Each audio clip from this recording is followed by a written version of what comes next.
আসসালামু আলাইকুম দর্শক, দেশ এবং দেশের বাইরে যে যেখান থেকে আমাদের এই ভিডিওটি দেখছেন সবাইকেই হাবিবুর রহমান মৎস্য প্রকল্পের পক্ষ থেকে শুভেচ্ছা এবং অভিনন্দন জানাচ্ছি। দর্শক, কথা বলছি আমি মোহাম্মদ মাহমুদ রাজীব এবং আমাদের মাছ চাষের যে প্রকল্প এইটার স্থান হচ্ছে ফরিদপুর জেলার ভাঙ্গা থানায়। দর্শক, আজকে আমাদের প্রকল্প থেকে আমরা এক গাড়ি পদ্মা নদীর ছোট পোনা পাঠাচ্ছি বরিশাল জেলায়। বরিশাল জেলার মোহাম্মদ জাহিদ ভাইয়ের মৎস্য প্রকল্পে আমাদের একটি পুকুর থেকে আজকে আমরা অ্যাভারেজে 1200 থেকে 1500 লাইনের এক গাড়ি পদ্মা নদীর ছোট পোনা পাঠাচ্ছি। এখানে আপনারা দেখতে পাচ্ছেন যে পোনা কাউন্ট করা হচ্ছে। আমরা হাফ কেজি পরিমাণে মাছ ওজন করে তারপরে গুনে দেখতেছি যে 1 কেজিতে কতগুলো মাছ হবে। যদিও এর আগে আমরা এই পুকুর থেকে ডেলিভারি করেছি এবং তখন কাউন্ট করা হয়েছিল। তো পদ্মা নদীর মাছ এগুলো খুবই দ্রুত বর্ধনশীল। আমরা এই পুকুরটাতে প্রচণ্ড রকমের চাপে রেখেছি মাছগুলো, এই জন্য বড় হয়েছে কম। কিন্তু একটু যদি আসলে ফাঁকা জায়গা পায় বা একটু সুযোগ সুবিধা পেলেই এরা খুব দ্রুতই বড় হয়ে যায়। এই জন্য আমরা যখনই ডেলিভারি করি, ডেলিভারি করার আগে আমরা পুনরায় আবার কাউন্ট করে তারপরে ওজন করি মাছগুলোকে। দর্শক, ভিডিওতে আপনারা যে পুকুরটি দেখতে পাচ্ছেন এটার জল আয়তন 1 বিঘার বেশি হবে এবং বর্তমানে গভীরতা আছে প্রায় 12 থেকে 14 ফিট পানি হবে মাঝখানটাতে, এবং চতুর্দিকটাতেও প্রায় 10 ফিট পানি আছে। তো গভীরতা বেশি থাকার কারণে এই পুকুরটাতে আমরা পোনা রাখতে পারতেছি পরিমাণে অনেক বেশি। এই পুকুরে আমরা রেনু দিয়েছিলাম, রেনু দিয়ে কয়েকবারই এখান থেকে আমরা পোনা ট্রান্সফার করে অন্যান্য পুকুরগুলোতে নিয়ে গিয়েছি। এবং শেষের দিকে যখন এটাতে রেনু দেওয়া হয়েছিল প্রচুর ঘুইন্না মাছ হয়ে গিয়েছিল। অবাঞ্ছিত মাছগুলোকে রাক্ষসে মাছকে খেতে দিয়ে আমরা পুকুরটাতে বিষ করে আবার অন্য পুকুর থেকে চাপে যে পোনা ছিল সেই পোনা এনে এইটাতে নার্সিং করেছি। তো নার্সিং করার পরে কয়েক ধাপেই এই পুকুর থেকে আমরা বিক্রি করলাম। বিক্রি করার পরে আজকেও আবার বিক্রি করতেছি।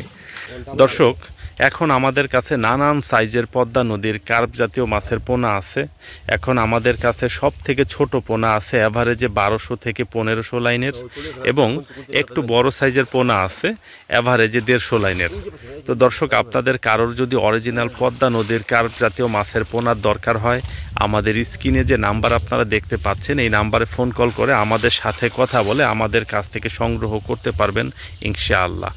তো দর্শক, এখন আমি আপনাদেরকে কিছু মাছ ধরে দেখাচ্ছি। আজকে আমরা যে সাইজের মাছটা ডেলিভারি করতেছি সেই সাইজের কিছু মাছ ধরে আপনাদেরকে দেখাচ্ছি। সমীর ভাই, কিছু মাছ দাও তো। ধরো, সব থেকে একটা বিষয় ভালো লাগে যেটা, যে পদ্মা নদীর মাছ দারুণ শক্ত। এই মাছগুলো দেশের বিভিন্ন প্রান্তে আমরা পাঠাই কিন্তু একটা মাছও নষ্ট হয় না। এটার স্টেবিলিটি এত ভালো, আল্লাহর রহমতে খুব ভালো কোয়ালিটির আমাদের এই মাছগুলো।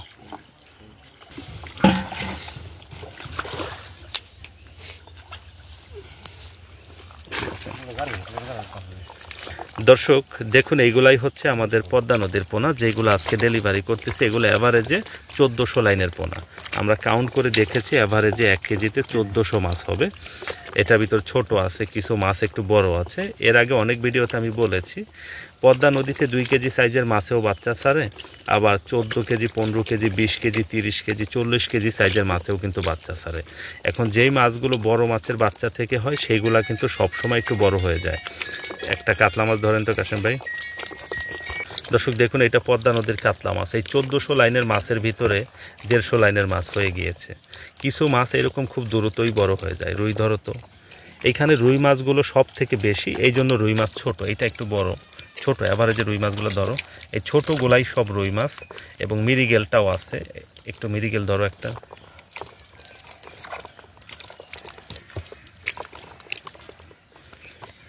দর্শক, এইগুলা হচ্ছে আমাদের পদ্মা নদীর মিরিগেল মাছ।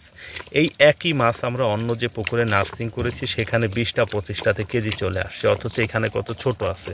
এটার কারণ হচ্ছে এখানে মাছগুলোকে আমরা অনেক চাপে রেখেছি, খুব একটা খাবার দেইনি। কারণ আমাদের মাছগুলো বাংলাদেশের বিভিন্ন প্রান্তে চলে যায়, অনেক দূর দূরান্তে যায়। এই জন্য মাছগুলোকে আমরা ছোট রাখি, আর ছোট মাছটা সব থেকে ডেলিভারি ভালো করা যায়। এটা হচ্ছে কালীবাউস। কালীবাউসও মোটামুটি আছে আমাদের এই পুকুরটাতে। দর্শক, আমাদের মাছগুলো পাকা করা হয়ে গিয়েছে। এর আগে আমরা জাল টান দিয়েছি এই পুকুরে, কাঁচা সরিষার খোল দিয়েছি। যেই ওষুধপত্রগুলো দিয়ে আমরা পাকা করি সেইভাবেই মাছগুলোকে সুন্দরভাবে পাকা করা হয়েছে। এখন দীর্ঘ সময় যাবত প্রায় 2 ঘন্টা 2.5 ঘন্টা যাবত এইভাবে পানি ছিটা দেওয়া হচ্ছে। এখন মাছগুলো ট্রান্সফারের জন্য সম্পূর্ণ প্রস্তুত হয়ে গিয়েছে ইনশাআল্লাহ। এখন দর্শক যেই চাষি ভাই মাছগুলোকে আজকে নিয়ে যাবেন উনি আসতেছেন, উনি আসলে তারপরে আমরা গাড়িতে লোড করব এবং লোড করার সময় আপনাদেরকে দেখানোর চেষ্টা করব ইনশাআল্লাহ। দর্শক মাছগুলো ওজন করে টাঙ্কিতে লোড করা হয়েছে। দেখুন আল্লাহ পাকের অশেষ মেহেরবানিতে কত সুন্দর সুস্থ সবল মাছ। এই টাঙ্কিতেও দিয়েছি, আবার ওই পাশেরটাতেও দিয়েছি। দেখুন মাছগুলো কত সুন্দর সুস্থ আছে আলহামদুলিল্লাহ। তো যাই হোক দর্শক, আজকের ভিডিওটা খুব একটা বড় করতে পারলাম না সময় সংকটের কারণে। সবার সুস্বাস্থ্য এবং দীর্ঘায়ু কামনা করে আমাদের আজকের ভিডিওটা আমরা এখানেই শেষ করতেছি। সবাই আপনারা ভালো থাকবেন, সুস্থ থাকবেন, আমার জন্য সবাই দোয়া করবেন। আসসালামু আলাইকুম।